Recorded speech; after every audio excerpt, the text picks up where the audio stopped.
Finally, I can't wait till I can say finally.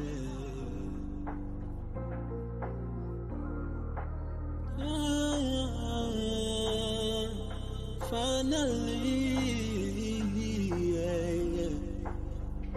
I'm seeing in my life what I really been missing. Had a gap in my life, then I close up the distance. You showing love from above, they too low, they won't get it. Some will use and abuse you, break your bed just to feel it. We live and we learn from our turn, straighten out like a perm. Trying to please all these men, have you loose as a worm. Can't be soft to the wicked when it's kind and stern. I'm on the ground, put this word inside my mind. If you look at you will find it, y'all.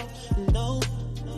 They be hating, trying to throw off our vibe. For the good or the evil, tell me which way you side. Doing the worst to say that you put your life on the line. But this life to the next is like a second in time. So I do, talk to me, listen close, that's the proof. That I suffer like a house, giving others my roof. Gotta learn who just talk or who live in the truth. Hey, we kill each other for the blue and the red. The main people need each other, want their own bread or dead. Take a risk to sell some white and now you stuck in the feds. Instead of thinking about your kids, you got your mind on the bread. So some I'm talking out of line, but I'm just keeping it real. Brother finally got put down and now he toting it still. I hate to see the state we in, I know you know how I feel. I know you know how I feel, and I just can't wait to say finally, finally. I just can't wait to say finally, finally. I just can't wait to say finally, finally. I just can't wait to say finally, finally.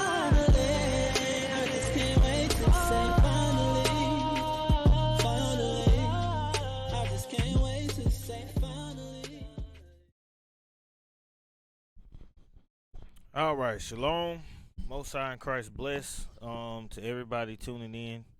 If we're having technical difficulties, keep in mind we do post the class on YouTube after we go live. Right. Today's topic, right, is leaven. Today's topic is leaven. All right. The Feast of Unleavened Bread starts April the 4th at even. Okay, so what we're gonna do, we're gonna try to give folks an understanding what leaven is. All right, on a basic carnal level and on a spiritual level. All right, let's open up with the book of Exodus, chapter 12, and let's read verse 3. The book of Exodus, chapter 12 and verse 3. Speak ye unto all the congregation of Israel, saying, in the 10th day of this month. In the 10th day of this month. All right. Guess what, ladies and gentlemen? On a spiritual level, it's the 10th day of the first month right now. So this day right now would be the day that we would go and get the lamb. Okay, today is the 10th day, right? Come on.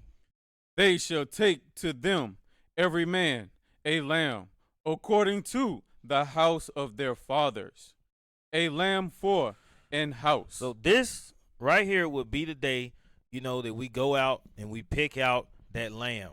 Okay, come on. And if the household be too little for the lamb, let him and his neighbor next unto his house take it according to the number of the souls. Mm-hmm. Every man according to his eating shall make your count for the lamb. Right, so it's going into, folks that either A, they didn't have the means to get the lamb, or B, all right, they weren't going to be able to eat the lamb. They would have to share a house, share a lamb. What is this going into? It's going into that brotherly love. Okay, brotherly love. Making sure that your brother has the means to keep the Passover, has the means to keep the feast. Okay, come on. Verse 5. Your lamb shall be without blemish, a male of the first year. Ye shall take it out from the sheep or from the goats. So your lamb shall be without blemish. Okay, what is this really talking about? Like when we look at, today's terms, keeping the Passover, we don't have the means to go out, and get a lamb, without blemish today. So what is this lamb that without blemish we're supposed to have? Go to 1 Peter. We coming right back. Let's go to 1 Peter, right? Chapter 1. And let's read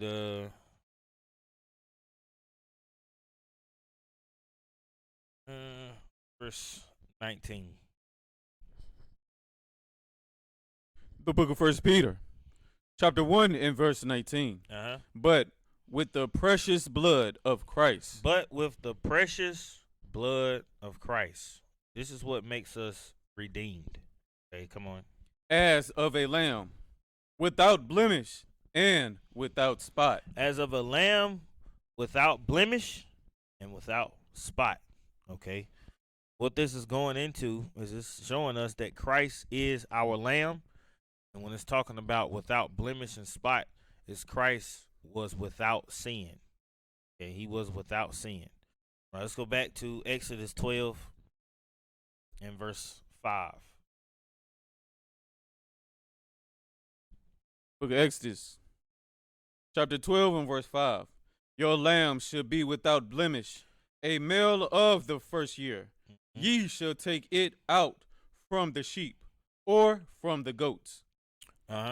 And ye shall keep it up until the 14th day of the same month. And the whole assembly of the congregation of Israel shall kill it in the evening. Shall kill it in the evening. So the 14th day, all right, of the first month at even, right, we're supposed to kill that lamb, right? Come on. Verse 7. And they shall take of the blood and strike it on the two side posts and on the upper door post of the houses, wherein they shall eat it.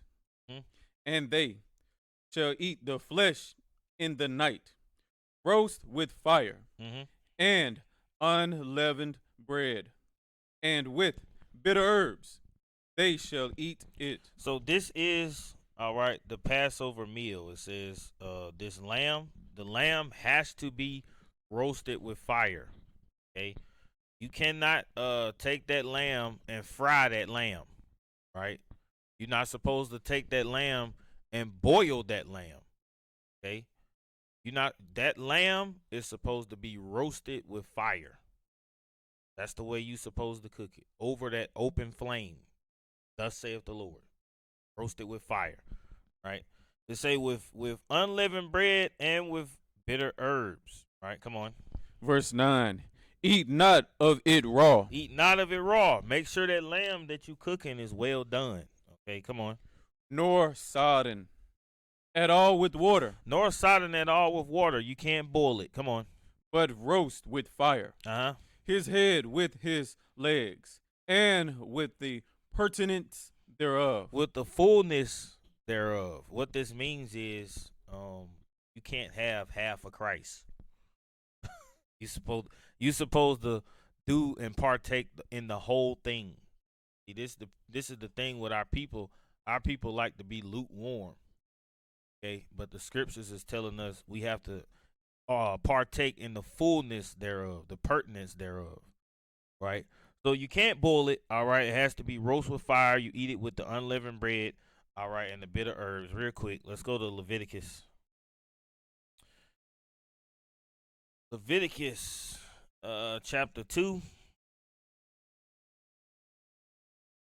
and verse 13. The book of Leviticus, chapter 2 and verse 13. And every oblation, every offering, come on, of thy meat offering shalt thou season with salt. Shalt thou season with salt, come on. Neither shalt thou suffer the salt of the covenant of thy God to be lacking from thy meat offering. With all thine offerings thou shalt offer salt. So keep in mind, when you have this lamb, you can't take it upon yourself to put on no lemon pepper herb or You know, don't take no seasoning salt. Don't take no garlic powder and onion. You know, our people season everything with garlic and onion powder. You cannot put that on this lamb because this lamb is an offering. Okay, this lamb can only be seasoned with that pure salt. That's it. Okay, you can put oil on the lamb, all right, and then you season it with that salt. Okay, let's go back.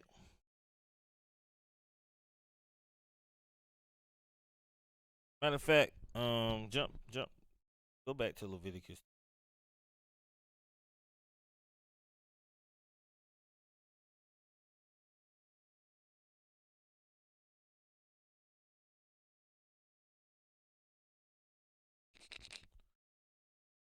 Read verse 15. The book of Leviticus, chapter 2 and verse 15. And thou shalt put oil upon it, and lay frankincense thereon. It is a meat offering. This is where you read about that oil. Okay. Then when you look at Christ, let's go to Matthew 26. Matthew 26. There.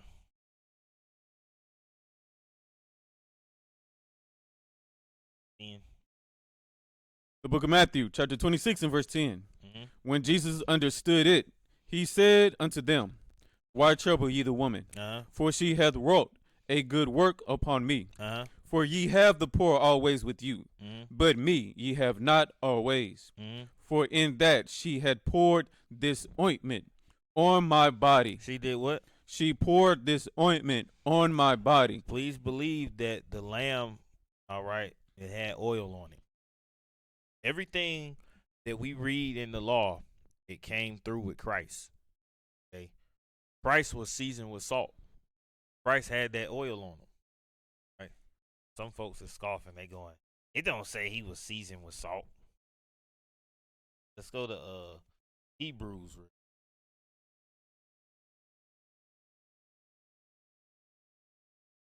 Right. Hebrews chapter 13. And let's read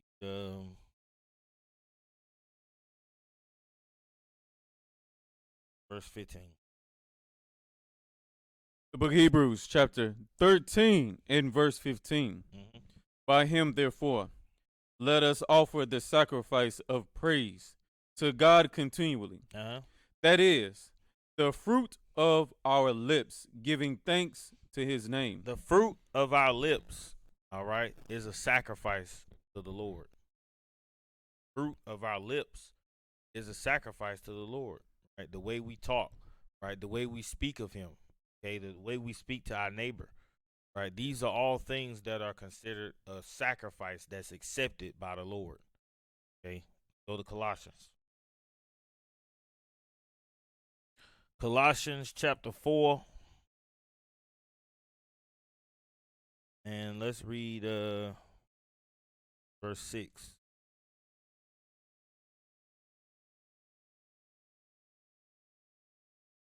Colossians chapter 4, verse 6. Because what we are reading, saying the same thing, man. That sacrifice of our lips, all right, that's this right here. The book of Colossians, chapter 4 and verse 6. Let your speech be always with grace, seasoned with salt. Seasoned with what? Seasoned with salt. Your speech, the sacrifice of your lips, is supposed to be seasoned with salt. Okay, come on. That ye may know how ye ought to answer every man. Christ done that. Christ knew how to answer every man, right? In his mouth was found no guile, which means what?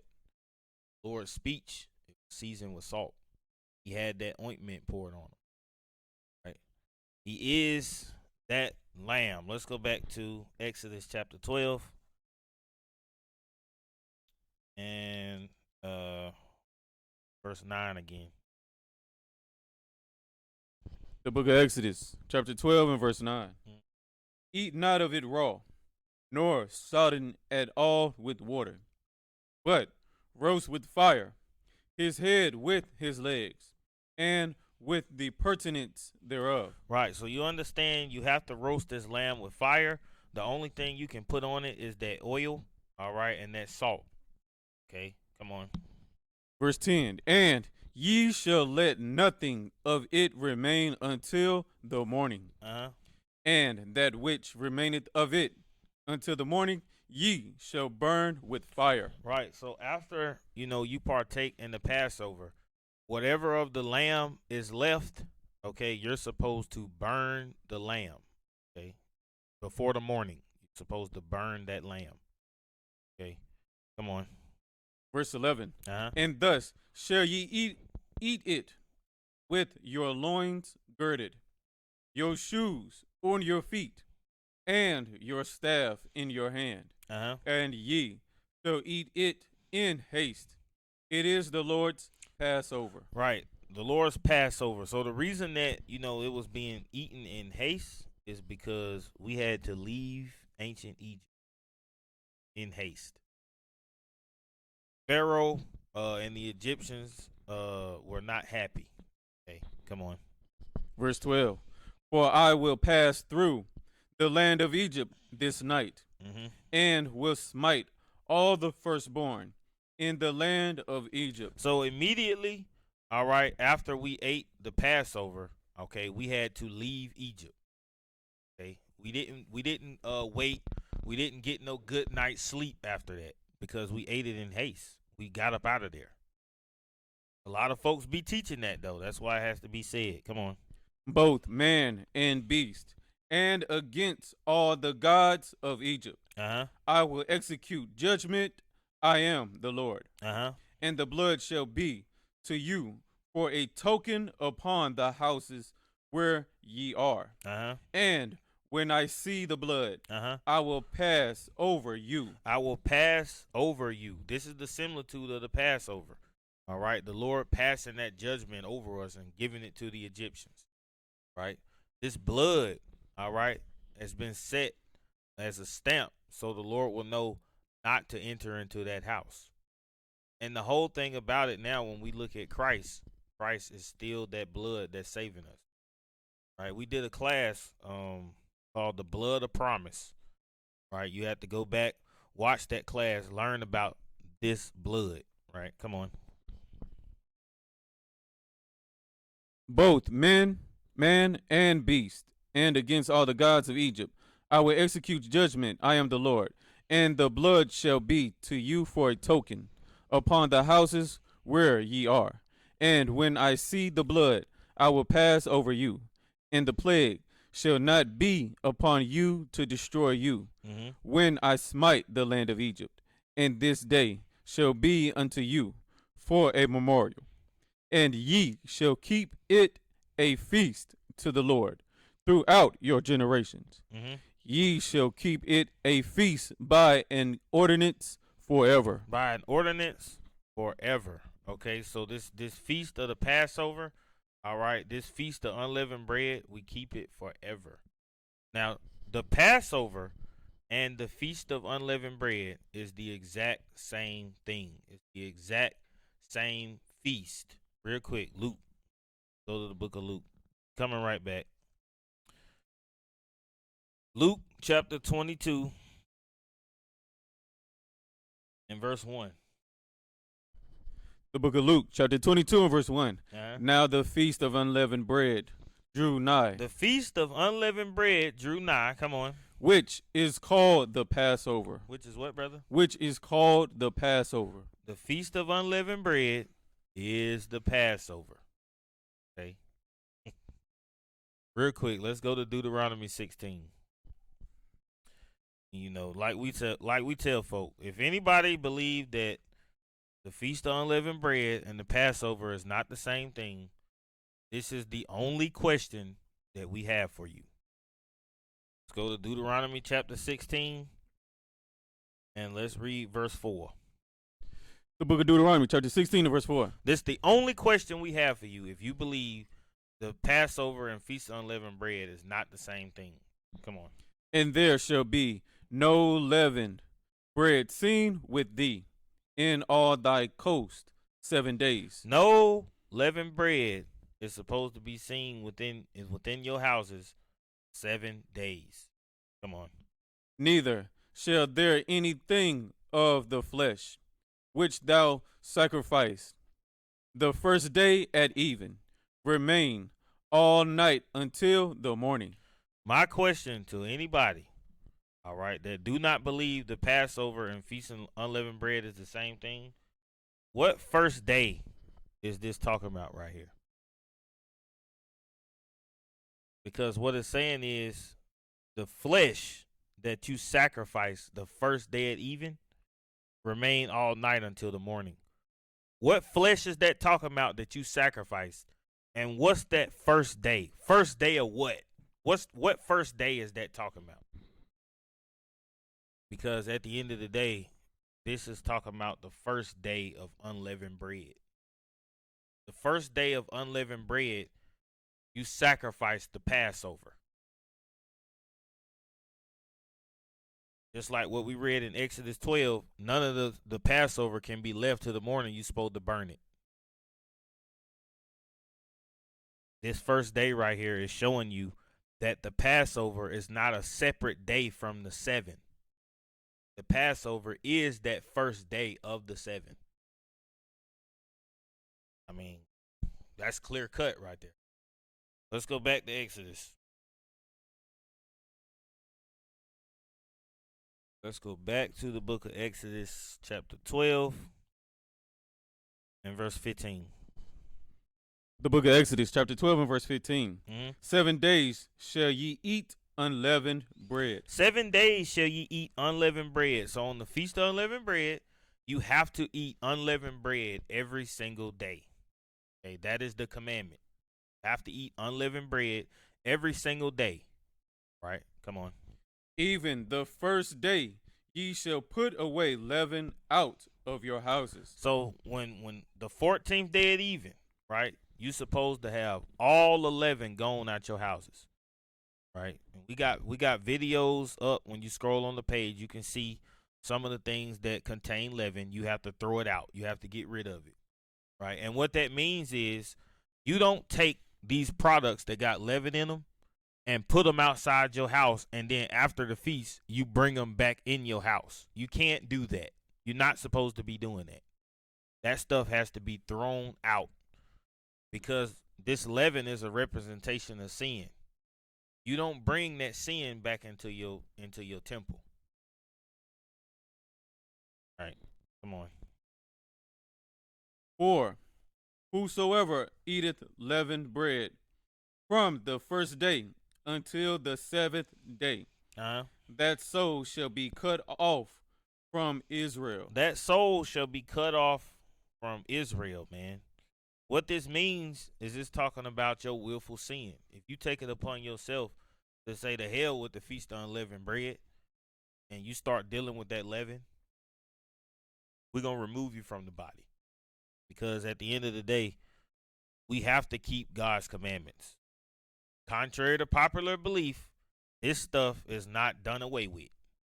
Okay, come on. Verse 16.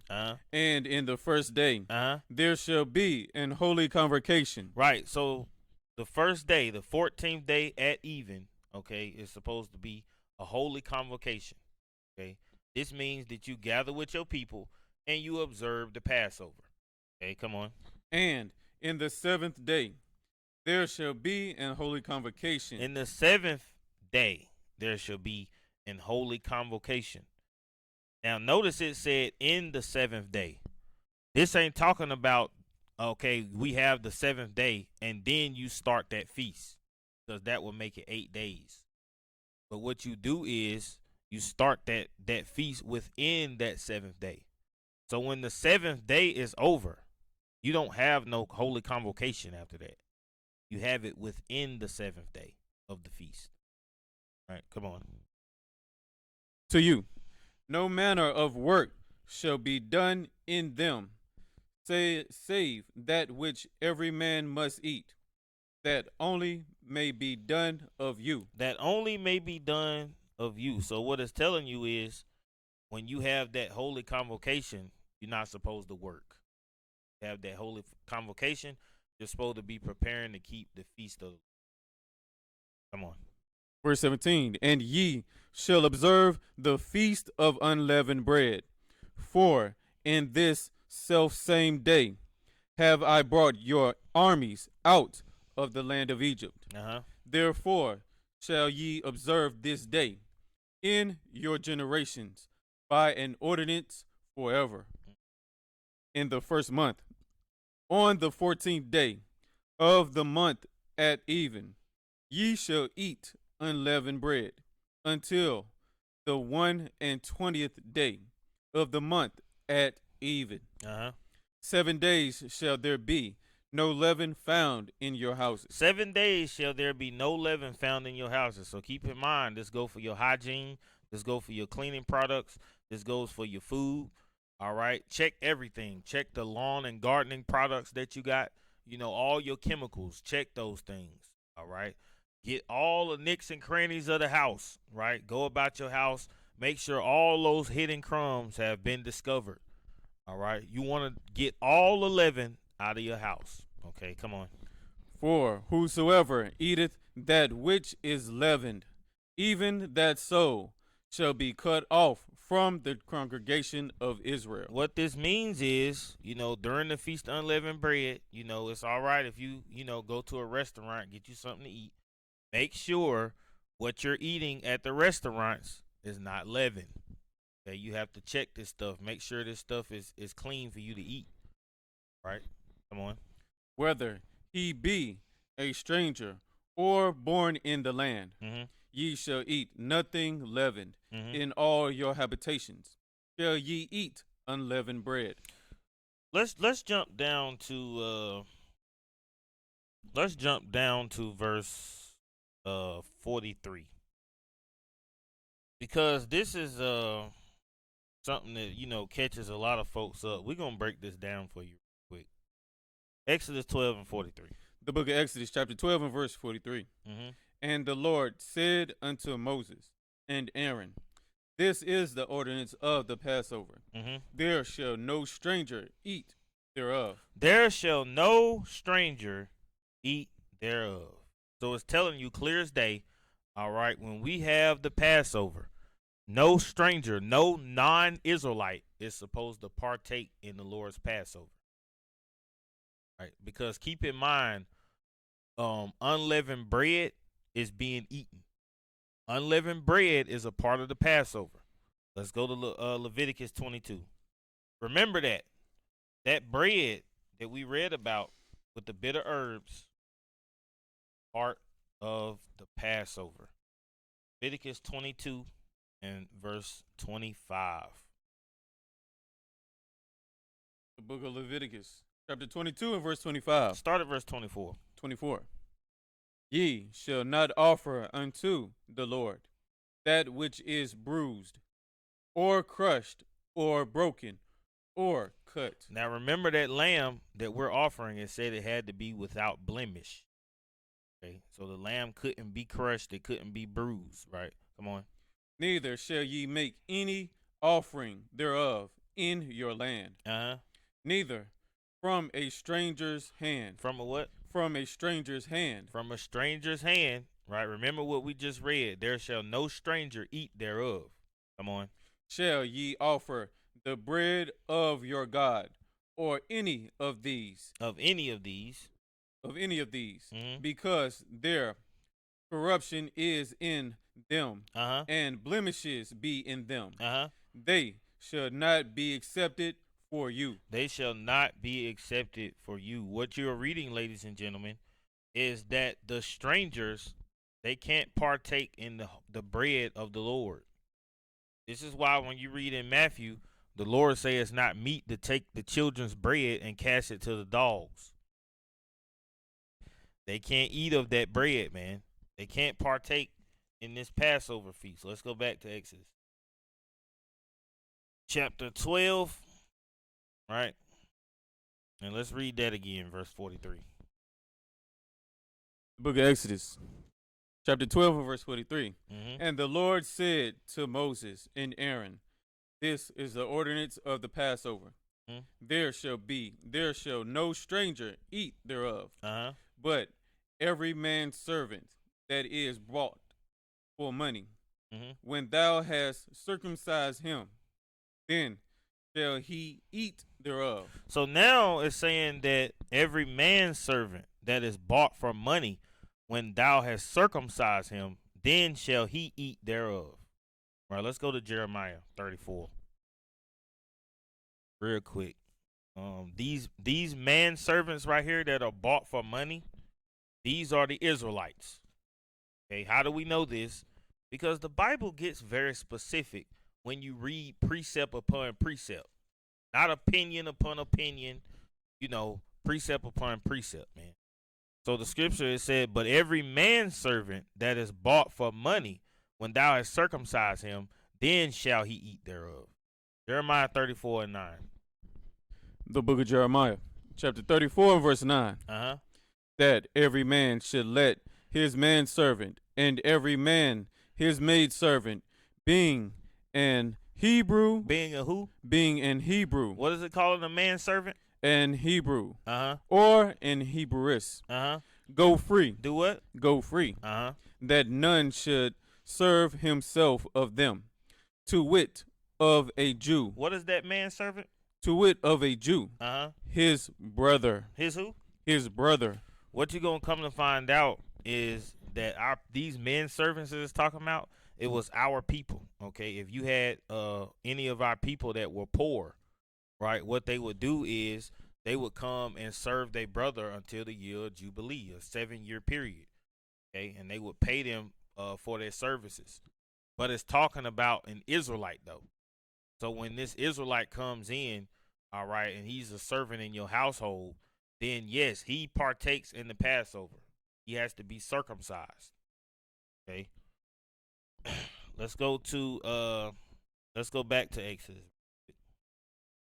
So keep in mind, highlight that precept, right? Jeremiah 34 is showing you that manservant right there that's bought for money, that's an Israelite. That's an Israelite. Okay.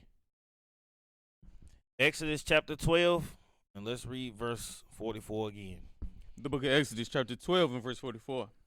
But every man's servant that is bought for money, when thou hast circumcised him, then shall he eat thereof. Then shall he eat thereof, right? So we see that hired servant right there, right? That's talking about not a hired, that manservant is talking about an Israelite. Okay, come on. A foreigner Uh-huh. and an hired servant shall not eat thereof. So now it's saying a foreigner and an hired servant shall not eat thereof.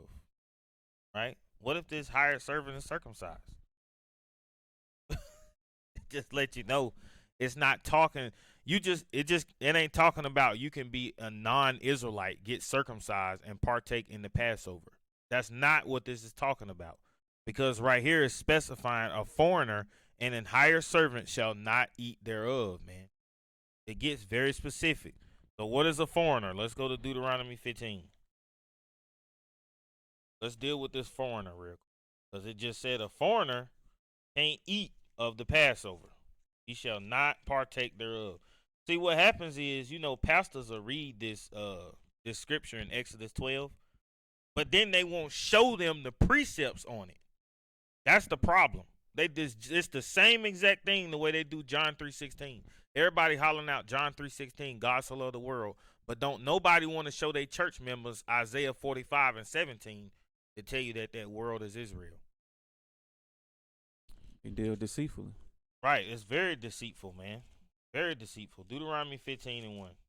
The book of Deuteronomy, chapter 15 and verse 1. Uh-huh. At the end of every 7 years, thou shalt make a release. And this is the manner of the release. This is the manner of the release. Come on. Every creditor, right? Every lender. Come on. that lendeth aught unto his neighbor, Uh-huh. shall release it. Shall release it. So you lent an Israelite some money. Okay? They have not paid that money back. Then when that 7th year come in, you have to release that debt. You have to release that debt for the Israelites. Come on. He shall not exact it of his neighbor. He shall not exact it of his neighbor. After that 7th year, you cannot continue to go, where my money?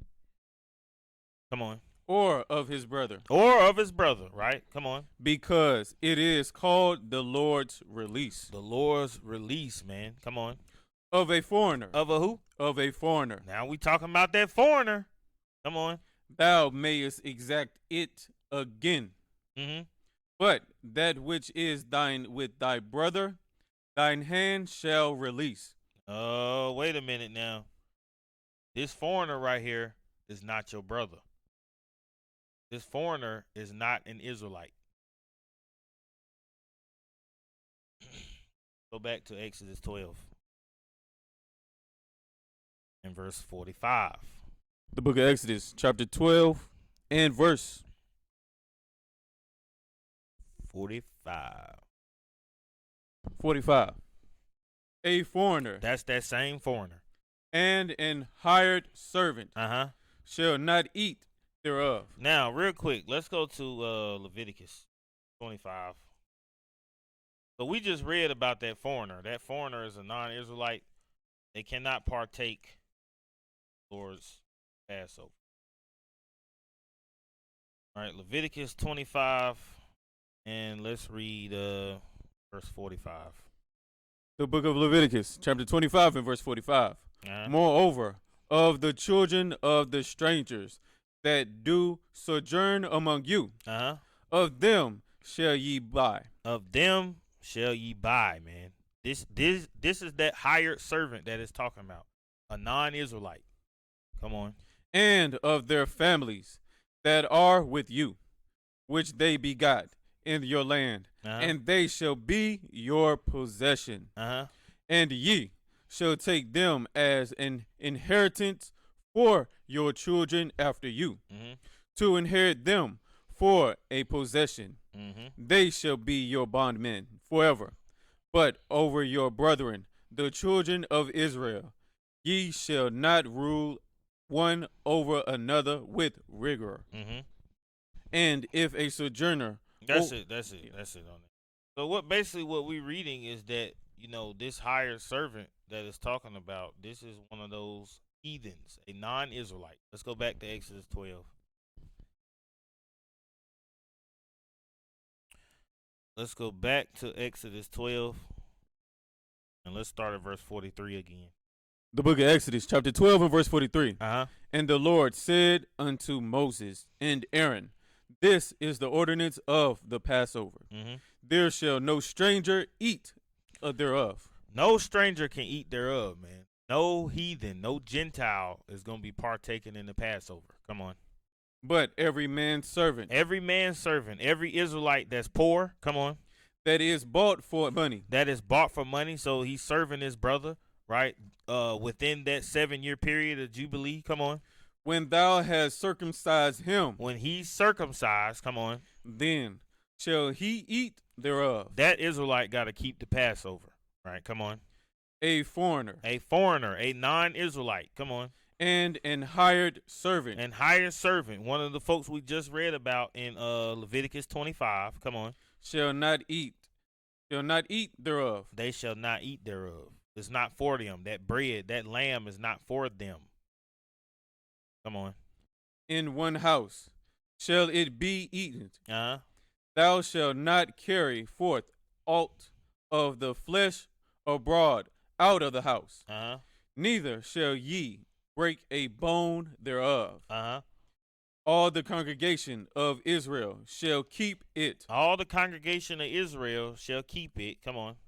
And when a stranger shall sojourn with thee, Uh-huh. and will keep the Passover to the Lord, Uh-huh. let all his males be circumcised. Uh-huh. And then let him come near and keep it. Uh-huh. And he shall be as one that is born in the land. For no uncircumcised person shall eat thereof. No uncircumcised person shall eat thereof. Make no mistake about it. Let's go to Matthew 15:20. real quick, straight from the Lord's mouth, because our people don't believe the Lord. Our people like to add to the scriptures and act like this stuff ain't even in here. Matthew 15:24. The book of Matthew, chapter 15, verse 24. But he answered and said, I am not sent but unto the lost sheep of the house of Israel. I am not sent but unto the lost sheep of the house of Israel. Okay, this is Christ. This is coming clear as day. He only came for the Israelites. Come on. Then came she and worshipped him, saying, Lord, help me. So here come this woman, a non-Israelite, after the Lord already told her, lady, I'm only here for the Israelites. She say, Lord, please, come on. But he answered and said, It is not meet to take the children's bread and to cast it to dogs. The Lord say it's not meet, it's not right to take the children of Israel's bread, which is himself, and cast it to the dogs, meaning the other nations. Come on. And she said, Truth, Lord. What the woman say? Truth, Lord. The woman agreed that the bread is not for her. Come on. Yet the dogs eat of the crumbs, which shall fall from their master's table. So you have to ask yourself a question. Is it a difference between this bread that he talking about and the crumbs? Yes, it is a difference. If it was no difference, the Lord wouldn't even have said it's not right for me. He wouldn't have never said I'm only sent for the Israelites. Come on. Verse 28, Then Jesus answered and said unto her, O woman, great is thy faith. Be it unto thee, even as thou wilt. And her daughter was made whole from that very hour. So what did she just receive, ladies and gentlemen? She received the crumbs that fall from master's table. Because she agreed that she was a dog, and she agreed that the bread was for the Israelites. All right, let's go to Ezekiel.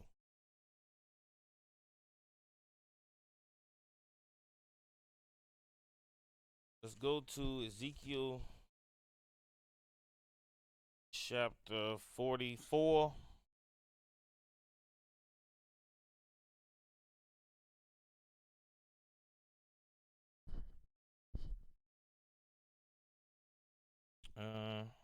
Verse 9. The book of Ezekiel, chapter 44, and verse 9. Thus said the Lord God, No stranger, uncircumcised in heart, nor uncircumcised in flesh, shall enter into my sanctuary. Of any stranger. Of what? Of any stranger. Of any stranger. Come on. That is among the children of Israel.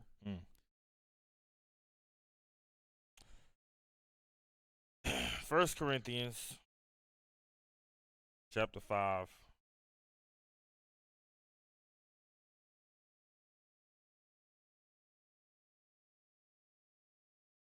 The book of 1 Corinthians chapter 5 and verse 6. And verse 6. Your glory is not good. Your glorying is not good. What is this glorying talking about right here? Right? Our people had people in the midst of the congregation that was in the midst of fornication. They had pride on them, and they wasn't kicking them out the congregation. No judgments was being brought forth, right? Paul is saying your glorying is not good. Your conduct. Come on. Your glorying is not good. Know ye not that a little leaven leaveneth the whole lump? No, know ye not that a little leaven leaveneth the whole lump. So what he's saying is a little bit of sin can corrupt the whole congregation. Right? This is what that leaven represents. Little leaven leaveneth the whole lump. Come on. Purge out therefore the old leaven. Purge out therefore the old leaven. Okay, so we see throughout the scriptures what it's showing us. Throughout these 7 days, you have to get this leaven out of your house. Right? Now what he's showing you is that this leaven represents the sin that's inside of you. You have to get that sin out of you. Okay, come on. That ye may be a new lump. That ye may be a new lump. Right? So you purge your house. You cleanse out this leaven. right? That you may be a new creature. Okay, come on. As ye are unleavened. As ye are unleavened, right? You supposed to be without sin. Okay, come on. For even Christ, our Passover, is sacrificed for us. Christ is our Passover, and he was sacrificed for us. And because of that, we don't disrespect his sacrifice. We honor what he done by keeping his commandments. Okay, come on. Verse 8, therefore, let us keep the feast. Do what? Let us keep the feast. Let us keep the feast. This is the New Testament telling us to keep the feast. Come on. Not with old leaven. Not with old leaven, man. Not with those same sins that's inside of you. You're supposed to get rid of them. And also not with sinners that's in the congregation. All right, come on. Neither with the leaven of malice and wickedness, but with the unleavened bread of sincerity and truth. The unleavened bread of sincerity and truth, man. You have to be in the right spirit. What you gonna realize too, every Passover, every single year, right, it's all different type of wickedness, malice, and spirits that's being put forth, man. Every year, it never fails. Just like when right before Christ died, the Lord was telling his disciples what they was gonna do, how they was gonna deny him. All this happened within that time frame. Everything that happened with the betrayal of Judas happened within the time frame. Every single year, same stuff be happening, man. The betrayals, right? Right? The denying of Christ, it happens every year. People don't even realize how spiritual it is because the disciples done it. And we see it every year. Christ is denied. Every year, brothers is betrayed. Every year it happens. Right? Let's go to Galatians. We have to purge out that leaven. Galatians 5 and 9. The book of Galatians, chapter 5 and verse 9. A little leaven leaveneth the whole lump. A little leaven leaveneth the whole lump, man. This is why we read in Romans and it tell you, let's go to Matthew 23. Matthew 23. Matthew 23. Let's read verse 23. The book of Matthew, chapter 23 and verse 23. Uh-huh. Woe unto you, scribes and Pharisees, hypocrites, for ye pay tithe of mint and anise and cumin, and have omitted the weightier matters of the law. Have omitted the weightier matters of the law, man. Come on. Judgment. Judgment is a weightier matter of the law. Why is that? Because this judgment includes charity. All right, real quick. Let's go to, hold that. We're coming right back. Let's go to Deuteronomy. We're coming right back.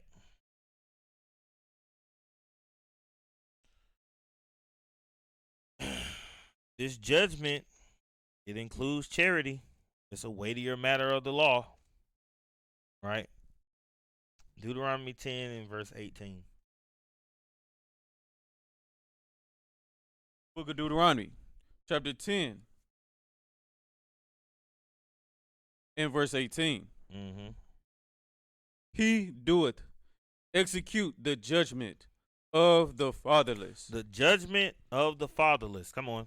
And widow. And widow. Come on. And loveth the stranger, in giving him food and raiment. Giving him food and raiment. So when you look at loving the fatherless, all right, caring for the widow, all right, providing this raiment for the stranger, all these things tie into what? That charity, that love for your people. This is a weightier matter of the law. So we say judgment, mercy, and faith. Let's go to Hosea. Hosea chapter 6, verse 6.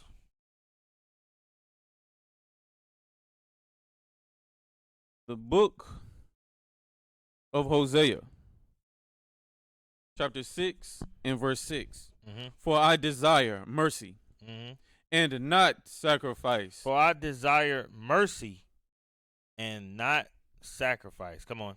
and the knowledge of God more than burnt offerings. The knowledge of God more than burnt offerings. Come on. But they, like men, have transgressed the covenant. There have they dealt treacherously against me. So you have this judgment, right, is going into this charity, right? You have mercy that we supposed to put forth. And a lot of people, you have to watch the way that you look at mercy, because the Lord's mercy, it still requires obedience.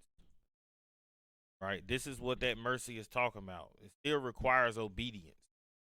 Don't be looking at the Lord mercy like you did in Christianity. Okay, let's go back to Matthew 23. The book of Matthew, chapter 23 and verse 23. Uh-huh. Woe unto you, scribes and Pharisees, hypocrites, for ye pay tithes of mint and anise and cumin, and have omitted the weightier matters of the law. So notice what it's talking when it's talking about these scribes and Pharisees. Notice, man, the scribes and Pharisees was clicked in with the Romans. They was linked up with the Romans, right? Which is similar to the government that we have. So who's playing this position today that's all in with the government, all mixed in with the politics, wanting to stand behind Donald Trump and take pictures in the presidency? Right? These are your black pastors. Okay, come on.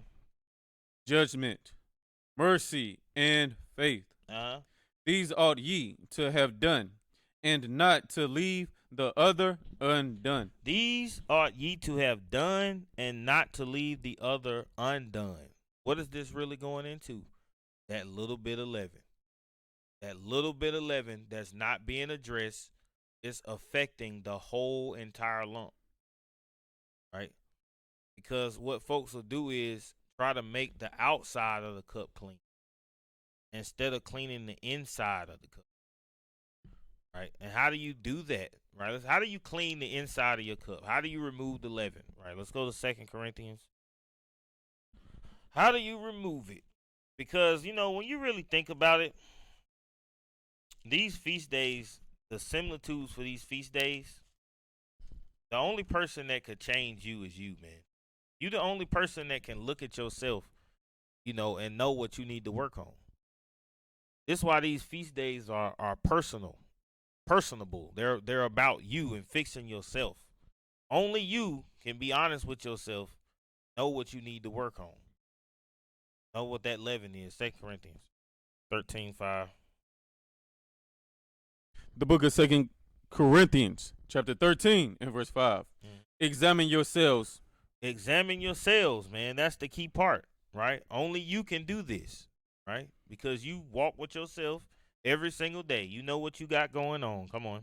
Whether ye be in the faith. Mm-hmm. Prove your own selves. Mm-hmm. Know ye not your own selves, how that Jesus Christ is in you, except ye be reprobates. That's why this is a personal thing. You have to examine yourself, man. Don't always think that just because you don't know something, that other folks don't know it. Okay? You have to understand that.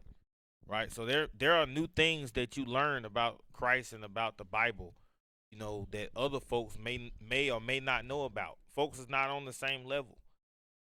Right? This is why somebody's examination for you might not really be the fullness of what you need to get done. Only you can look at yourself and say, I need to work on this, and that. Only you can do that. Only you can truly examine yourself, right? And of course, the Lord is watching you. The Lord is watching you, and He knows.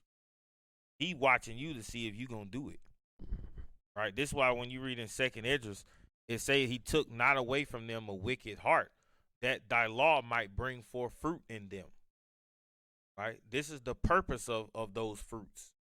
Because the Lord is watching you to see if you're really going to activate that repentance. You're really going to examine yourself. Right? Go to Sirach. Sirach Ecclesiasticus 18:20. The book of Sirach, or Ecclesiasticus, chapter 18 and verse 20. Mm-hmm. Before judgment. Before judgment, right? Before the Lord bring forth judgment on you, come on. Examine thyself. Examine yourself. Look at yourself. Come on.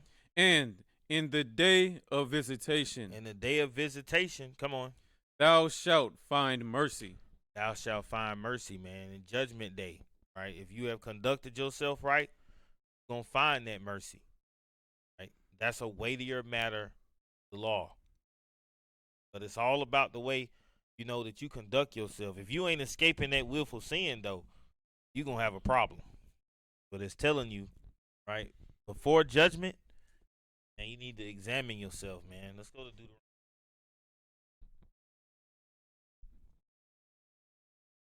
Deuteronomy chapter 4 and verse 9. The book of Deuteronomy, chapter 4 and verse 9. Mm-hmm. And what nation is there so great? Deuteronomy 4 and 9. 4 and 8. 4 and 9. Only take heed to thyself. Only take heed to thyself. Come on. And keep thy soul diligently. This is that same self-examination, right? Keep thy soul diligently. Come on. Lest thou forget the things which thine eyes have seen, and lest they depart from thy heart all the days of thy life. But teach them thy sons and thy sons' sons. What this means is, once you fix something, once you've learned the commandment, you have to make sure that you keep yourself diligently. Right? This is going into your discipline. When you improve something about yourself, hold on to it. Right? Because what people do is, people tend to change for the new year, and then within a couple months they go back to what they used to do. Right? Instead of holding on to what you learned, holding on to your improvement. Right? It's a part of it. It's a part of it. Let's go back to Sirach. Sirach chapter 37 and verse 27. The book of Sirach, or Ecclesiasticus, chapter 37 and verse 27. My son, prove thy soul in thy life. Prove thy soul in thy life, man. Look at yourself. Search out that leaven. Find that leaven that's inside of you, man. That sin that you're dealing with. That secret sin that you don't want to tell nobody about, you need to target that. Come on. And see what is evil for it. And give not that unto it. And give not that unto it, man. What this means is you're the only one that can see that sin, man. Meaning that you're the only one that can change it. Right? The book of Acts, chapter 5 and verse 29, man. Keep in mind, Passover is April the 4th. Okay, at even, you want to have all 11 out of your house by then. Okay, don't forget, if you have any questions about the Passover, be sure to message this page, and we'll get with you as soon as possible. Any questions you may have, that's what we're here for. All right, bring it out. The book of Acts, chapter 5 and verse 29. Then Peter and the other apostles answered and said, we ought to obey God rather than men. We ought to obey God rather than men every single day, man. And Lord's will, the next time you see us, it will be the Lord's Passover. All right. And with that, we say, Shalom. Shalom.